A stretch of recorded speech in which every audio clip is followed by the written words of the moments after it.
ఒక్కసారి కొమ్మూరి గోల్డ్ కి కాల్ చేయండి. తాకట్లో ఉన్న మీ బంగారాన్ని విడిపించి మార్కెట్ ప్రైస్ కి వాళ్ళు కొనుక్కుని మిగతా డబ్బులు మీకు ఇచ్చేస్తారు. Welcome back to our channel. నేను మీ పవన్ పేస్వాడ.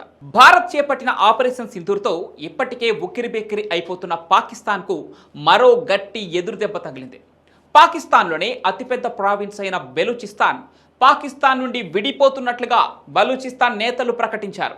అంతేకాకుండా బలూచిస్తాన్ను ప్రత్యేక దేశంగా గుర్తించాలని భారత్ సహా ఐక్యరాజ్య సమితిని కోరుకున్నట్లుగా తెలుస్తోంది. ఈ మేరకు బలూచిస్తాన్ నాయకుడు మీర్యూర్ బలూచ్ ఎక్స్లో దీనికి సంబంధించిన పలు పోస్టులను షేర్ చేశారు. ఇక రిపబ్లిక్ ఆఫ్ బలూచిస్తాన్ ఏర్పాటును తన పోస్టుల ద్వారా ప్రకటించారు ఆ నేత. ఇది మాత్రమే కాకుండా న్యూఢిల్లీలో బలూచిస్తాన్ రాయబార కార్యాలయాన్ని కూడా ఏర్పాటు చేయాలని భారత ప్రభుత్వాన్ని కోరినట్లుగా తెలుస్తోంది.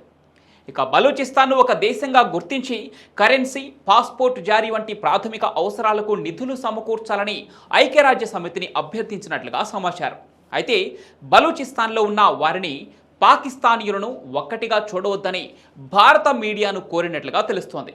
ఇక ఈ విషయంపై మీర్యూర్ బలూచ్ చేసిన పోస్టుల్లో పెద్ద సంఖ్యలో ప్రజలు బలూచిస్తాన్ జెండాలు, స్వతంత్ర బలూచిస్తాన్ మ్యాపులను చూపిస్తూ ఫోటోలు, వీడియోలను కూడా సోషల్ మీడియాలో హల్చల్ చేస్తున్నారు. ఇదిలా ఉండగా బలూచిస్తాన్లో 25 ఏళ్ల హిందూ యువతి కషిష్ చౌదరి అసిస్టెంట్ కమిషనర్గా నియమితురాలై రికార్డు సృష్టించింది. అల్లకల్లోలమైన ప్రావిన్స్లో ఇంత పెద్ద బాధ్యతను స్వీకరించినటువంటి పాకిస్తానీ హిందువుల మైనారిటీ కమ్యూనిటీకి చెందిన కషిష్ ఈ పదవిని పొందిన తొలి మహిళగా నిలిచింది. చాగై జిల్లాలోని నోష్కి పట్టణానికి చెందిన కషిష్ బీపీఎస్సీ పరీక్షలో ఉత్తీర్ణత సాధించింది. ఆమె తండ్రి గిర్దారీ లాల్ మధ్యస్థాయి వ్యాపారి కాగా తన కుమార్తె పట్టుదలతో ఈ స్థానాన్ని సాధించడం గర్వకారణమని ఆయన తెలిపారు. ఇక కషిష్ చౌదరి ఆమె తండ్రి క్వెట్టాలో బలూచిస్తాన్ ముఖ్యమంత్రి సర్ఫరాజ్ బుక్తీని కలిశారు. అక్కడ కషిష్ మహిళల గురించి, మైనార్టీల సాధికారత గురించి, ప్రావిన్స్ అభివృద్ధి కోసం కృషి చేస్తానని అన్నారు.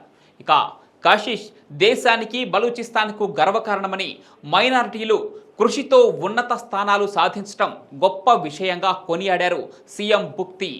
ముస్లిం దేశంలో అందులోనూ అనేక అడ్డంకులను అధిగమించి విజయం సాధించిన హిందూ మహిళలో కషిష్ ఒకరని నెటిజన్లు హర్షం వ్యక్తం చేస్తున్నారు.